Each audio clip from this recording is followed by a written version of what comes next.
Salut les amis. L'histoire d'aujourd'hui s'intitule « Ma femme m'a trompé avec mon meilleur ami, ma fille a pris leur parti, puis il les a abandonnés, et maintenant elles veulent revenir dans ma vie. » Salut à tous.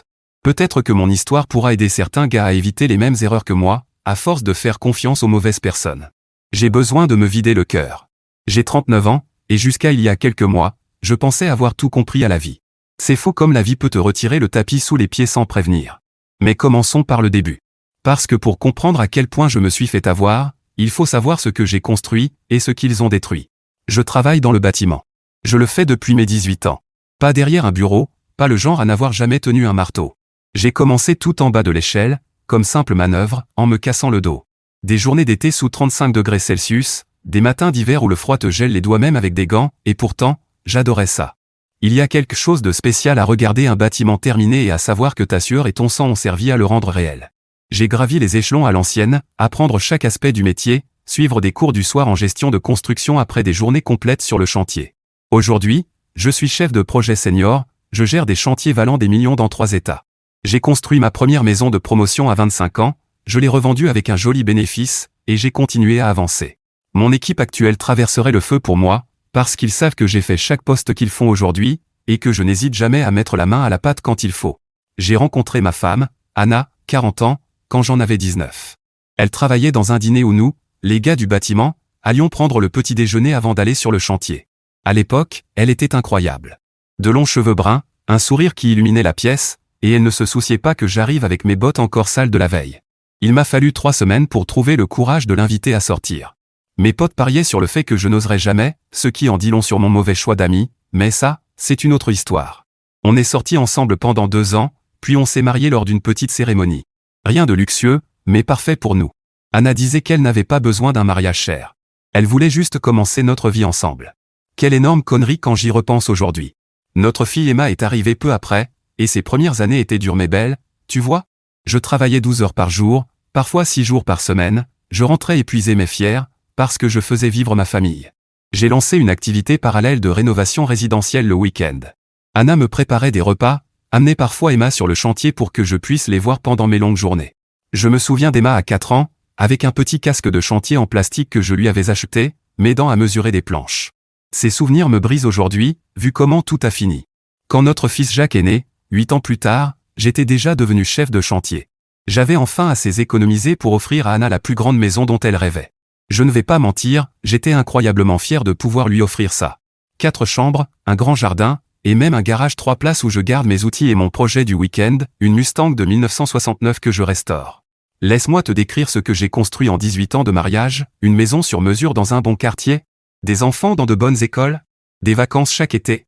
Peut-être que je n'étais pas l'homme le plus sophistiqué. Il m'arrive encore de ramener de la terre dans la maison. Mes mains sont pleines de cale. Et oui, je bois de la bière plutôt que du vin. Mais je leur ai offert une putain de belle vie. Jacques a maintenant 14 ans. Emma en a 20. J'ai mis les deux en école privée parce qu'Anna insistait pour qu'ils aient la meilleure éducation possible. J'ai payé les cours d'art hors de prix d'Emma, l'équipe de foot en déplacement de Jacques. Je n'ai jamais dit non quand ils avaient besoin de quelque chose. Emma est à l'université maintenant. Devine qui paie les 40 000 $ de frais de scolarité par an. Ce travailleur du bâtiment un pas sophistiqué. Je n'essaie pas de paraître amer. D'accord? Bon, peut-être un peu. Mais il faut que vous compreniez ce que j'ai sacrifié pour leur offrir cette vie confortable. Les premières années, je bossais sous 38 degrés Celsius toute la journée, puis j'allais en cours du soir, alimenté par des boissons énergétiques et la détermination. J'ai raté le mariage de ma sœur à cause d'une échéance critique.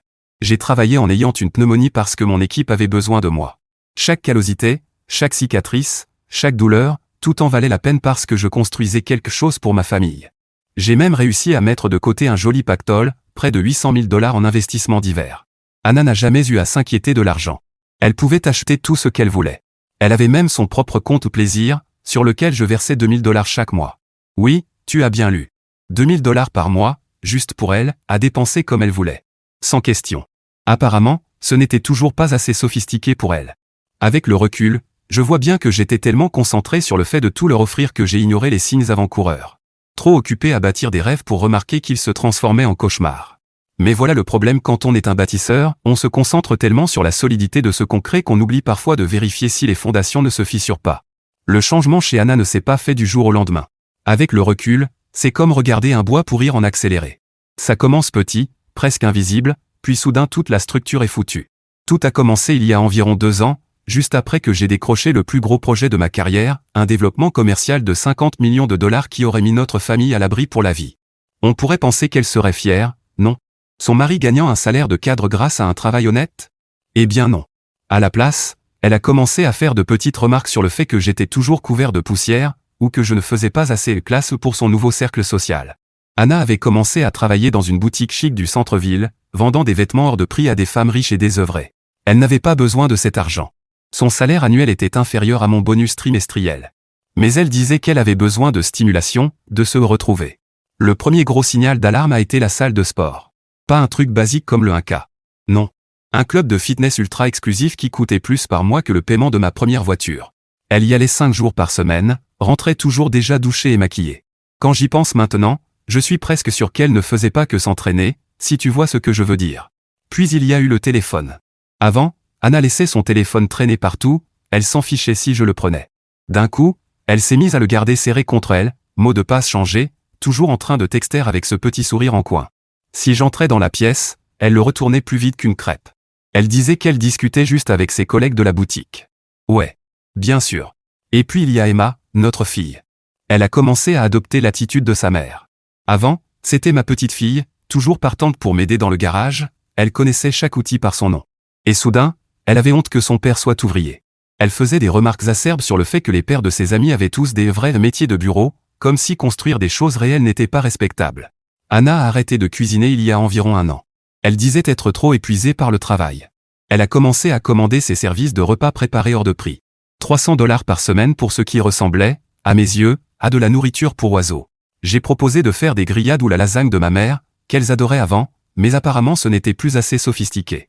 Un soir, je suis rentré après 14 heures de travail à superviser un coulage de béton critique. Je les ai trouvées en train de manger des sushis devant la télé. Elles ne m'avaient même pas gardé une assiette. Quand je me suis fait un sandwich, Anna s'est carrément plainte de l'odeur de mes vêtements de travail. 20 ans à porter ces mêmes fringues pour mettre de la nourriture sur la table, et soudain, c'était un problème? Le vrai coup dur, c'est quand Anna a commencé à redécorer la maison. Tout ce que j'avais construit de mes propres mains, les placards de cuisine sur mesure, la cheminée sculptée à la main, les bibliothèques intégrées, elle voulait tout remplacer par une connerie minimaliste et moderne. Elle a dépensé 15 000 $ pour un canapé de designer qui ressemblait à un truc qu'on trouverait dans une salle d'attente de dentiste. Le même canapé sur lequel je les ai surpris plus tard, mais ça, ce sera pour le prochain chapitre. Mon garage était mon dernier sanctuaire. Tous les week-ends, j'y passais du temps à bosser sur la Mustang, à apprendre à Jacques la mécanique et la carrosserie. Avant, Anna m'embrassait même quand j'étais couvert de graisse. Maintenant, elle a commencé à garer sa nouvelle Lexus, que j'avais payée, dans la rue parce que le garage était trop sale. Elle se plaignait du bruit quand je travaillais là-dedans, disait que les voisins devaient penser qu'on était de basse classe à cause de ma voiture projet. Même notre vie sexuelle est partie en vrille. Avant, c'était passionné, spontané. Elle ne se souciait jamais de se salir un peu avec moi. L'année dernière, plus rien. Toujours mal à la tête. Trop fatiguée. Devait se lever tôt pour le yoga. J'aurais dû comprendre qu'elle économisait son énergie pour quelqu'un d'autre. Le pire dans tout ça, je trouvais des excuses à tout. Je me disais qu'elle traversait une phase, peut-être une crise de la quarantaine. Je travaillais encore plus dur, pensant que si je pouvais simplement offrir davantage, être plus réussi à ses yeux, elle redeviendrait la femme que j'avais épousée. Je lui ai acheté des bijoux, planifié des week-ends surprises, qu'elle annulait presque toujours à la dernière minute à cause de soi-disant obligations professionnelles. Jacques, lui, voyait clair. Mon garçon a de bons instincts. Il a commencé à passer plus de temps dans le garage avec moi, et moins avec sa mère et sa sœur. Un jour, il m'a regardé et m'a dit « Papa, pourquoi tu te donnes autant de mal ?» Il n'apprécie même pas. Des paroles sages venant d'un gamin de 14 ans, mais j'étais trop aveugle pour écouter. Je continuais à penser à l'Anna que j'avais épousée. La femme qui me préparait mon déjeuner tous les jours, qui passait ses doigts dans mes cheveux même quand ils étaient pleins de sueur, qui se vantait auprès de ses amis que son mari construisait des choses de ses propres mains. Celle qui disait être fière de mes callosités parce qu'elle prouvait à quel point je travaillais dur pour notre famille. Cette femme-là, elle avait disparu depuis longtemps, remplacée par quelqu'un que je ne reconnaissais même plus. J'aurais dû m'en douter quand elle a commencé à traîner avec ses nouveaux amis sophistiqués. Tous les week-ends, c'était dégustation de vin, galerie d'art, retraite de méditation à la con. Pendant ce temps, moi je faisais des heures sup, je gérais des équipes, je négociais avec les fournisseurs, je m'assurais que l'avenir de ma famille soit solide. Mais apparemment, ça ne suffisait plus. Elle avait besoin de quelqu'un qui pouvait parler de vin français et d'art moderne, pas de quelqu'un capable de construire une maison de A à Z. Et c'est là que tout a vraiment commencé à partir en vrille. J'ai un pote qui s'appelle Marcus. On se connaît depuis l'école de métier. Pendant que moi je restais dans le bâtiment, lui est parti dans l'immobilier. Il parlait toujours de la façon dont il s'élevait au-dessus des métiers manuels. J'aurais dû voir les signaux d'alerte quand il a débarqué chez moi il y a 3 mois, au volant d'une BMW en leasing, avec une montre qui coûtait plus cher que le crédit immobilier mensuel de la plupart des gens. Il m'a dit qu'il avait perdu sa licence immobilière dans son état à cause d'un malentendu avec l'organisme de contrôle. Qu'il avait besoin d'un endroit où loger le temps de reconstruire son business ici. Avec le recul, je suis presque sûr qu'il s'était fait choper dans une arnaque quelconque. Mais j'étais trop naïf pour creuser. Après tout, c'est ça que font les vrais amis, non? S'entraider quand l'un est dans le pétrin. Laisse-moi te décrire le personnage. À peu près ma taille, mais avec 2 fois moins de muscles. Un de ces types de salles de sport qui ne bossent que leurs muscles vitrines. Toujours habillé de costumes sur mesure qui coûtaient sûrement plus cher que ce que mon équipe gagne en un mois. Il avait cette façon de parler qui transformait tout en fausse modestie. Oh, ça? Juste une petite Rolex que j'ai trouvée. Mais mec, tes callosités montrent ce que c'est que le vrai travail. Faux comme un billet de 3 $. Mais ma femme et ma fille, elles ont gobé tout ça. Dès la première nuit où il est resté chez nous, il a apporté une bouteille de vin hors de prix et s'est mis à parler de ses stratégies d'investissement. Anna buvait ses paroles comme s'il était Warren Buffett en personne. Emma aussi. Toutes les deux riaient à ses blagues débiles, lui posaient des questions sur ses aventures autour du monde. Pendant ce temps-là, moi je pensais aux 3 chantiers que je gérais et qui, eux, mettaient réellement de la nourriture sur la table. Marcus est resté dans notre chambre d'amis pendant 2 semaines. 2 semaines qui ont tout changé. Chaque matin, il descendait en portant son pyjama de designer. Qui achète des pyjamas à 200 $, franchement? Il faisait de l'expresso avec une machine sophistiquée qu'il avait apportée, commençait à apprendre à Anna l'appréciation correcte du café. Comme si le café du dîner qu'on adorait avant n'était plus assez bien. Pendant ces 2 semaines, j'ai vu ce serpent charmer ma famille juste sous mon nez. Il emmenait Anna et Emma faire du shopping, disant qu'elles devaient améliorer leur style. Il parlait à Anna d'opportunités d'investissement, alors que je gérais très bien nos finances. Il avait toujours une excuse pour les voir autour d'un déjeuner ou d'un café, soi-disant pour discuter affaires.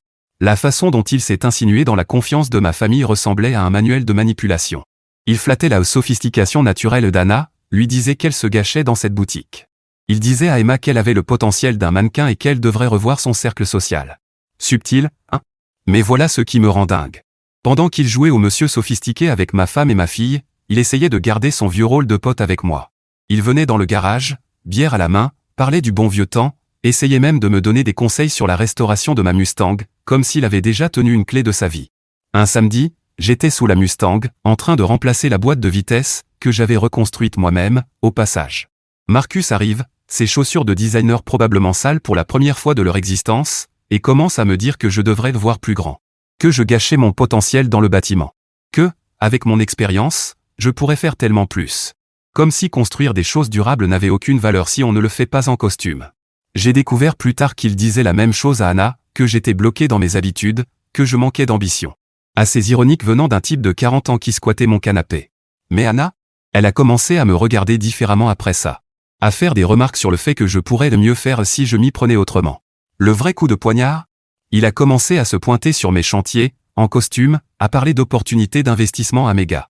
J'ai découvert qu'il essayait de les embarquer dans un de ces montages immobiliers douteux. J'ai dû mettre fin à ça très vite. Ce sont des types honnêtes, avec des familles à nourrir, pas des pions dans ces combines. Jacques était le seul à l'avoir percé à jour dès le début. Mon fils a de meilleurs instincts que moi. Un soir, après que Marcus ait emmené Anna et Emma à une dégustation de vin pendant que je bossais tard pour finir un chantier, Jacques m'a dit « Papa, ce type est faux. Comme les montres contrefaites qu'ils vendent dans la rue.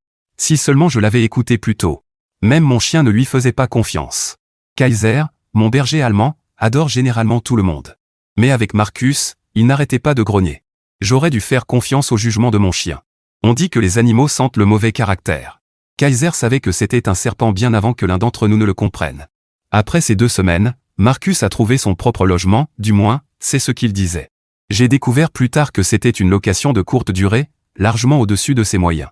Mais à ce stade, il avait déjà planté ses crochets profondément. Il a commencé à débarquer chez nous quand j'étais au travail, toujours avec une excuse bidon, besoin de parler à Anna d'opportunités professionnelles, ou envie de mentorer Emma pour son avenir. Je sais ce que vous pensez. Comment ai-je pu être aussi aveugle? Croyez-moi, je me pose la question tous les jours.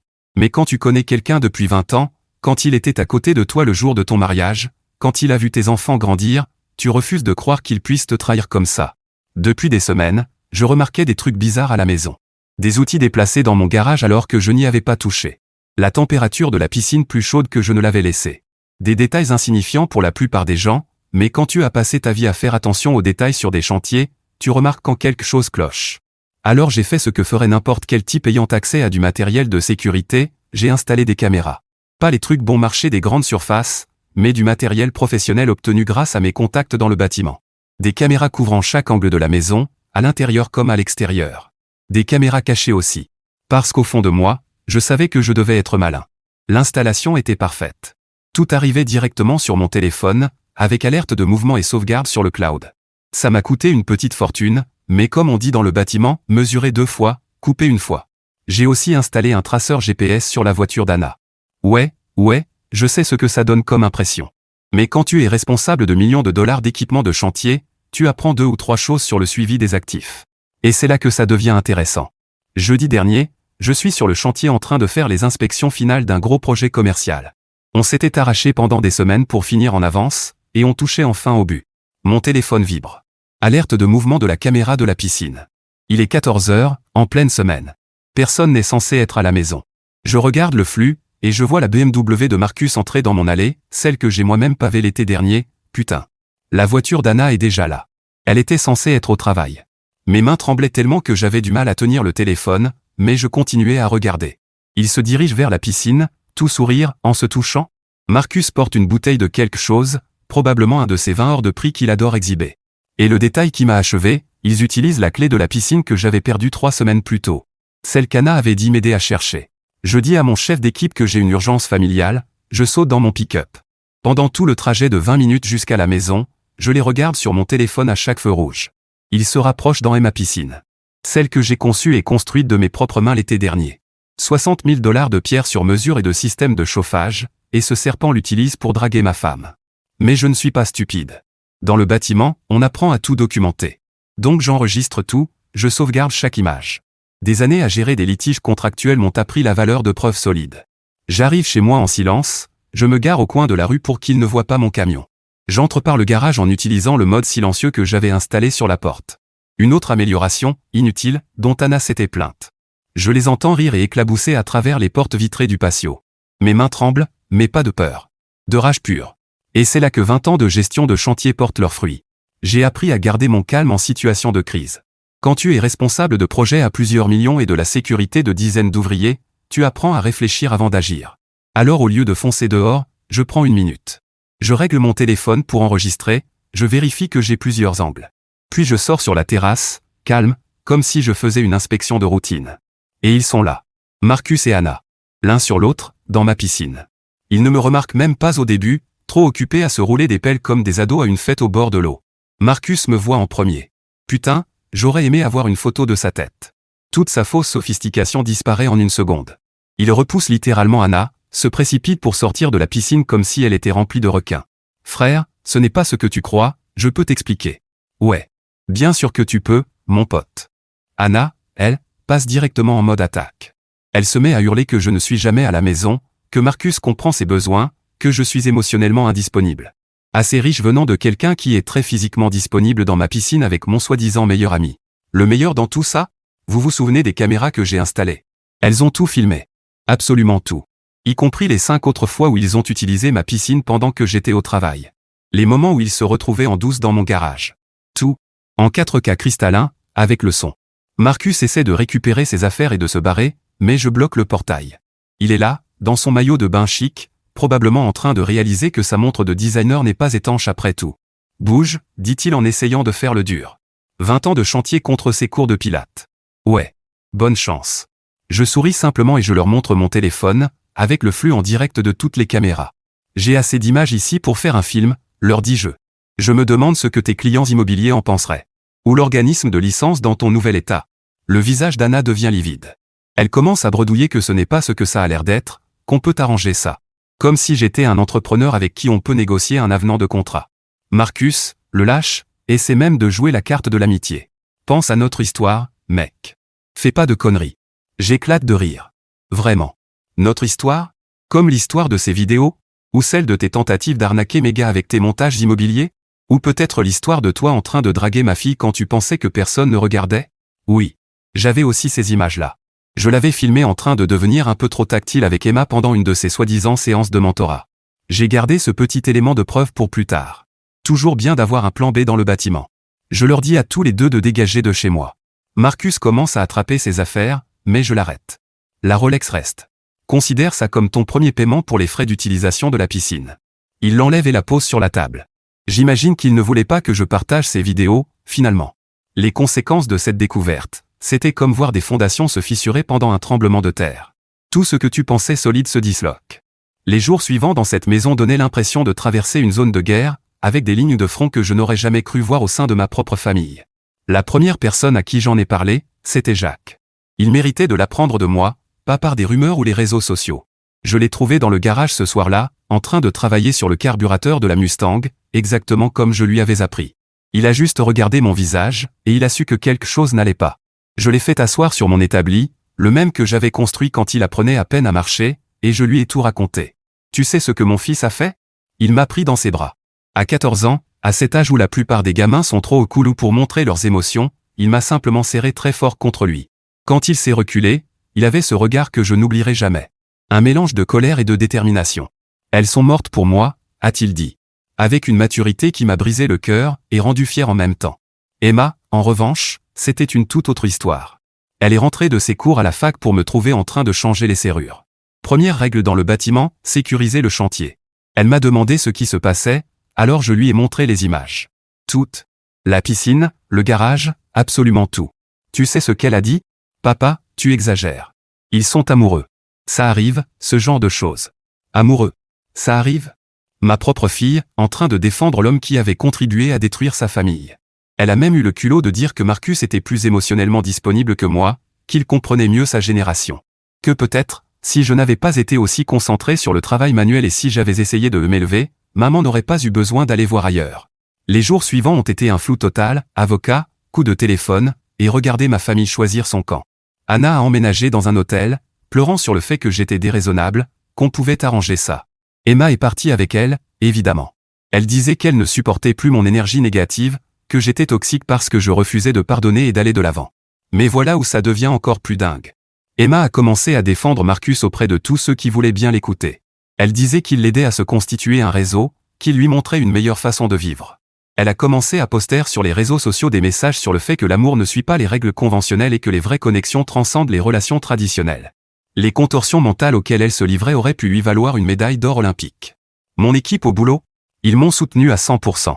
La rumeur a circulé à propos de Marcus qui essayait de les arnaquer avec ses montages d'investissement, et disons simplement qu'il n'est plus le bienvenu sur aucun chantier de la région Trietta. Mon chef d'équipe, Mike, a même proposé d'envoyer quelques gars parler à Marcus. J'ai refusé. Quand on a coulé autant de béton que moi, on sait qu'il y a des choses qu'il vaut mieux laisser sous silence. La partie la plus douloureuse, c'était de voir Emma devenir une version miniature de ce qu'Anna était devenue. Elle s'habillait différemment, parlait différemment, agissait comme si les 20 dernières années de vie de famille étaient soudainement indignes d'elle. Un jour, elle est passée récupérer des affaires. Elle est entrée dans le garage où Jacques et moi travaillions sur la Mustang et elle a carrément froncé le nez. « Mon Dieu, comment tu supportes l'odeur de la graisse ?» a-t-elle dit. « C'est pour ça que maman est partie, tu sais. Tu n'as jamais voulu t'améliorer. » Jacques n'a même pas levé les yeux du moteur. « Non, Emma ?» a-t-il répondu calmement en réglant une soupape. « Maman est partie parce qu'elle est superficielle. Et tu es en train de devenir exactement comme elle. Mon fils. » Une vérité qui tranche comme un chalumeau. La maison semblait différente après leur départ. Plus vide, mais étrangement moins étouffante.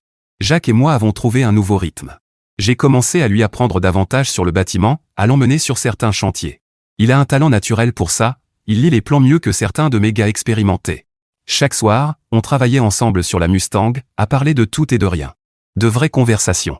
Pas ce bavardage social factice dont Anna et Emma étaient devenues si friandes. Un soir, environ une semaine après que tout a explosé, j'ai trouvé Jacques dans le garage, en train de regarder de vieilles photos de famille. Il y en avait une où on était tous à la plage, des années plus tôt. Anna et Emma construisaient un château de sable pendant que Jacques m'aidait à planter le parasol. Il m'a regardé et m'a demandé. « Papa, elles étaient toujours comme ça, et on ne le voyait pas? Où elles ont changé ?» La question la plus difficile à laquelle j'ai jamais eu à répondre. Je lui ai dit la vérité. Parfois, les gens te montrent qui ils sont vraiment quand ils pensent avoir trouvé quelque chose de mieux. Comme quand tu décapes une vieille peinture et que tu découvres la pourriture en dessous. Les voisins ont aussi pris parti. Les Johnson, à côté, que j'avais aidé avec une inondation de sous-sol l'année dernière, était soudain trop occupé pour dire bonjour.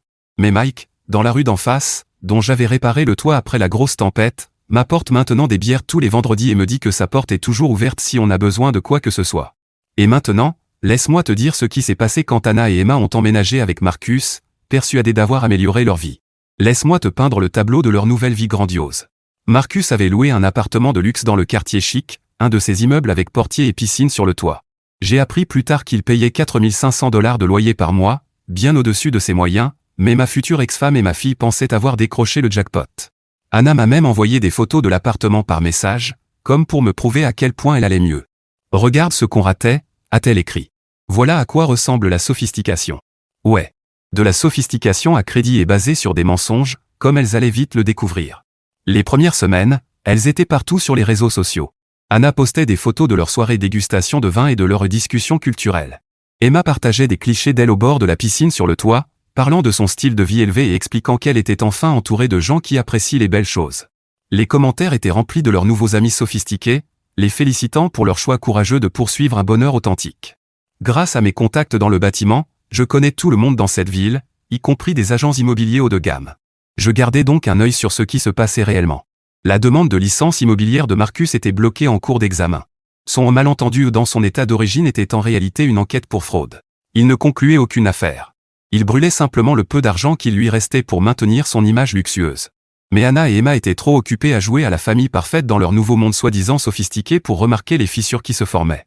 Anna a quitté son travail à la boutique, disant que c'était désormais en dessous d'elle depuis qu'elle était avec Marcus.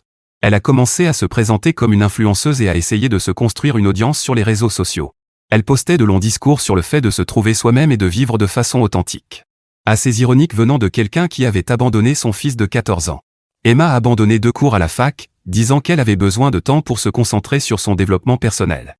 Elle a commencé à porter des vêtements de créateurs que Marcus lui achetait, agissant comme si elle était née riche plutôt que d'avoir été élevée par un ouvrier du bâtiment qui travaillait dur. Un jour, elle est revenue chercher encore des affaires chez nous, portant une montre qui coûtait plus cher que mon premier pick-up. Quand Jacques lui a demandé d'où elle venait, elle a simplement souri en coin et dit « Marcus sait comment bien traiter une femme ». Les agents immobiliers que je connaissais ont commencé à me parler des manœuvres désespérées de Marcus. Il essayait de monter des deals sans aucun apport, promettant des rendements qu'il ne pouvait pas assurer. Il harcelait ses amis sophistiqués ou pour qu'ils investissent dans ses combines. Il a même essayé de faire en sorte qu'Anna me convainque d'investir une partie de notre épargne retraite dans son dernier projet. Ouais. Bonne chance avec ça, mon gars. Environ 2 mois après le début de leur nouvelle vie, les premières fissures sont apparues. Leur carte bancaire a été refusée dans un restaurant chic. Un pote à moi est propriétaire de l'endroit, il m'a raconté ça plus tard. Marcus a fait passer ça pour une erreur bancaire, mais moi, je connaissais la vérité. Il brûlait son argent plus vite qu'une maison mal isolée ne brûle du fioul de chauffage. Anna a commencé à appeler des amis communs pour leur demander de l'argent, soi-disant pour des problèmes temporaires de trésorerie. Elle disait que c'était juste le temps que les grosses affaires de Marcus aboutissent. Les mêmes amis qui avaient pris son parti lors de la séparation, persuadés qu'elle était montée en gamme. Maintenant, ils découvraient la vérité, chèque sans provision après chèque sans provision. Les publications d'Emma sur les réseaux sociaux sont devenues de plus en plus désespérées elles aussi. Moins de « je vis ma meilleure vie » et plus de recherche d'opportunités. Elle a commencé à essayer de vendre des produits minceurs douteux en ligne, se proclamant entrepreneuse. La même fille qui se moquait de mon argent gagné à la sueur de mon front se retrouvait à vendre des thés miracles pour perdre du poids sur Instagram. Le point de rupture est arrivé quand la BMW de Marcus a été saisie directement dans le parking de leur immeuble de luxe. Anna m'a appelé en pleurs, pas pour s'excuser, mais pour me demander de l'argent. Elle disait que c'était pour les frais de scolarité d'Emma, mais je savais mieux que ça. Je lui ai répondu que la scolarité était déjà payée directement à l'établissement. L'une des premières choses que j'ai faites après la séparation a été de m'assurer que l'éducation de Jacques et d'Emma était sécurisée. Tu ne comprends pas, sanglotait-elle. On traverse juste une mauvaise passe. Marcus a des affaires incroyables en préparation. Je l'ai coupé net. Je lui ai dit que j'en savais suffisamment sur les affaires incroyables de Marcus pour savoir qu'elles étaient aussi fausses que sa Rolex. Oui. Il s'est avéré que la montre de luxe qu'il avait laissée près de ma piscine était une contrefaçon. Le meilleur dans tout ça, leurs amis sophistiqués ont commencé à les lâcher un par un. Il s'avère que la haute société est beaucoup moins chaleureuse quand tu ne peux plus régler l'addition. Tous ceux qui applaudissaient leur choix courageux avaient soudainement d'autres projets quand Anna essayait d'organiser leur dégustation de vin hebdomadaire. Mais elle s'accrochait encore à leurs fantasmes. Anna continuait à poster des messages sur leur vie incroyable, même pendant que les cartes de crédit de Marcus se faisaient refuser. Emma jouait toujours le rôle de la belle-fille sophistiquée, alors même qu'elle avait dû commencer à vendre ses vêtements de créateur en ligne pour payer le loyer. Et voilà exactement comment leur petit monde parfait s'est effondré. C'était un mardi soir comme les autres. J'étais dans le garage avec Jacques, en train de lui apprendre à souder. Les gamins sont naturellement doués pour ça, d'ailleurs. Mon téléphone s'est mis à exploser d'appels venant d'Anna. Normalement, je les ignore. Ça fait des mois que je fais ça. Mais la fréquence m'a mis la puce à l'oreille.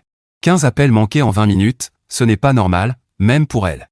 Quand j'ai finalement décroché, je comprenais à peine ce qu'elle disait à travers ses sanglots. J'ai dû lui dire 3 fois de ralentir et de respirer. Et puis tout est sorti. Elle était rentrée plutôt d'une réunion d'influenceuses, en gros, elle était assise dans un Starbucks à se prendre en photo avec un café hors de prix, et elle avait trouvé Marcus et Emma en pleine action sur leur canapé de designer. Le même Marcus qui jouait au beau-père modèle, lui achetait des vêtements de marque et promettait de guider sa carrière. La même Emma qui me méprisait parce que je travaillais de mes mains, qui me traitait de toxique et de peu sophistiqué. Les voilà, emmêlés sur un canapé qui n'était probablement même pas encore payé. Selon Anna, une fois qu'elle a réussi à parler clairement, ce n'était pas un incident isolé. Elle a trouvé des messages remontant à plusieurs mois. Toutes ces séances de mentorat professionnel? Ouais. Il ne parlait pas d'opportunités de carrière. Pendant qu'elle essayait de construire sa marque sur les réseaux sociaux, son petit ami et sa fille construisaient tout autre chose. Le meilleur? Quand elle les a confrontés, aucun des deux n'a essayé de nier. Marcus, ce serpent, a carrément dit qu'ils étaient amoureux et qu'Emma le comprenait à un niveau plus profond. Ça te rappelle quelque chose? Les mêmes phrases qu'il avait utilisées à propos d'Anna quand je les ai surpris. Apparemment, son vocabulaire sophistiqué ne comprend pas beaucoup de phrases originales. Et Emma? Elle a regardé Anna droit dans les yeux et a dit, « Eh bien, maman, ce genre de choses arrive quand on poursuit le bonheur authentique, non ?»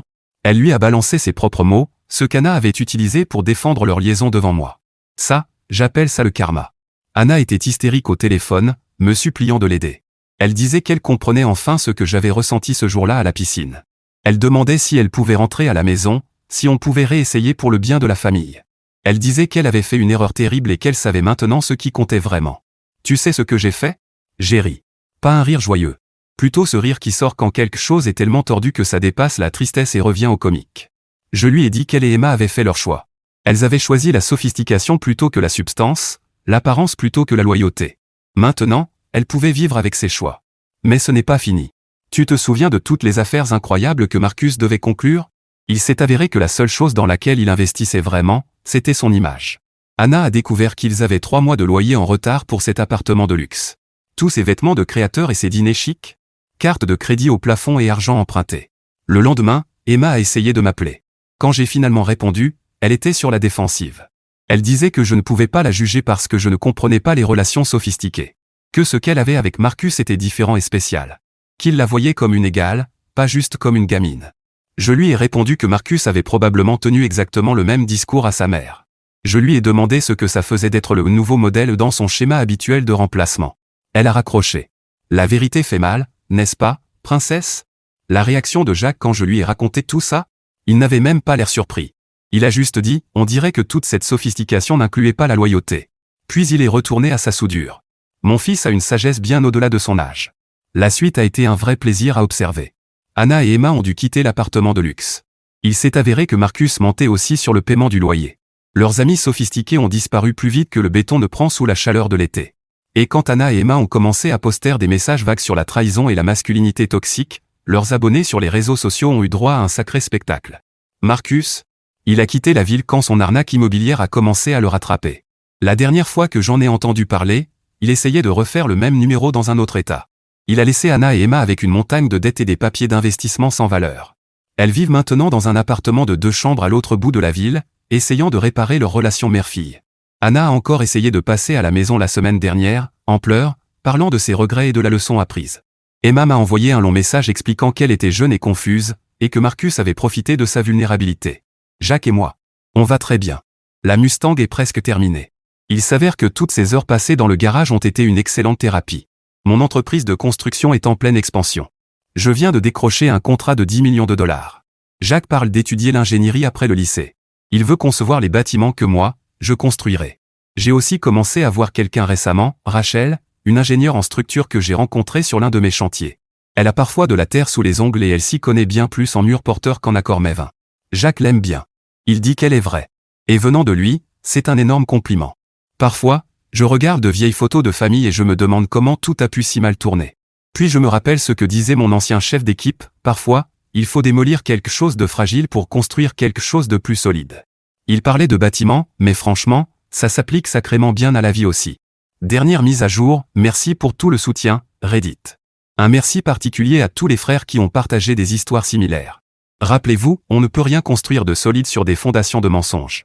Et parfois, la meilleure revanche, c'est simplement de laisser le karma faire son travail pendant que vous vous concentrez sur la construction de quelque chose de meilleur. Deuxième mise à jour, bordel, ça a vraiment explosé. Paix à ma boîte de réception. Pour répondre aux questions les plus fréquentes, oui, j'ai toujours les enregistrements des caméras. Non, je ne les partagerai pas. Oui, Jacques et moi allons très bien. Et oui, Rachel connaît toute l'histoire et dit que j'ai évité une balle.